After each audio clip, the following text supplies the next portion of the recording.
Well, the RBI has opened its doors for investors like you and me to buy and sell government securities directly with the central bank. So essentially now we can open what we call as a gilt account with the RBI. It will work somewhat like a demat account, but the difference of course is that instead of buying and selling stocks and shares, you will be buying and selling government securities. Now, currently as well, you are allowed to buy government securities as a retail investor, but the routes are different and kind of indirect. I mean, there is that one option where you have non-competitive bidding that goes on in the primary market. The most common one is also via exchanges. So essentially you put in your bids for the government securities you want, then the exchange pools all this demand together and then submits it to the RBI. And for some retail investors, they can use the secondary market to buy and sell their government securities. But now, of course, what the government is essentially doing is tapping retail investors like you and me directly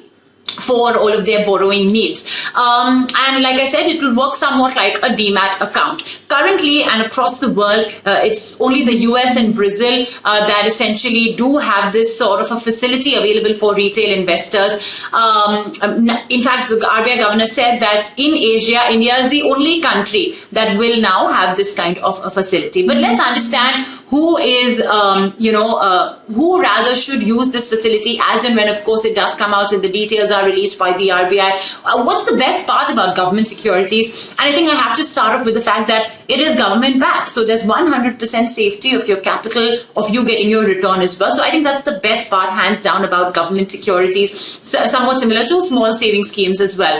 Additionally, what's also great is that this channel now is yet another route for people to buy and sell government securities directly. I guess it would perhaps provide some more liquidity as well to government securities, which have largely seen smaller participation. So this will increase participation as well. In fact, when I say comparisons with a small savings scheme, it's sort of easier because, you have for small savings schemes, you have certain lock-in periods. But when it comes to a government security, based on when your liability will be due, say you have a loan to pay off or whatever it is, you can choose your government security duration accordingly. So 5 years, 10 years, 40 years, whatever it may be.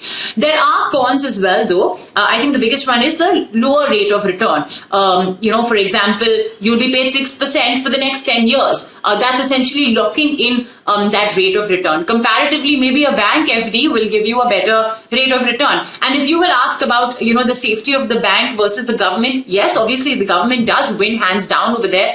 But remember that in this budget as well, the finance minister had announced something amazing, and that's that deposit insurance amount of 5 lakh rupees, which is available to the depositors and the customers of a bank. And if a bank fails, and when that happens, now she's saying is you don't need to wait. In fact, she will make that amount available to you immediately. So that as well does provide some sort of protection. So I guess in a way, this is a great product. A government security is great for those individuals who are extremely risk averse. But now there are other products as well in the market for that, which you could perhaps look out for. Let's not forget the complexity of a product like this, which could add to the boost. And instead, you have gilt funds as well, a great alternative, which have, by the way, been given double-digit returns for the last 2 years. You have managers who are adept at understanding the complexities of the fixed income market, who perhaps would be able to do a better job than you in gauging how the government securities market is looking.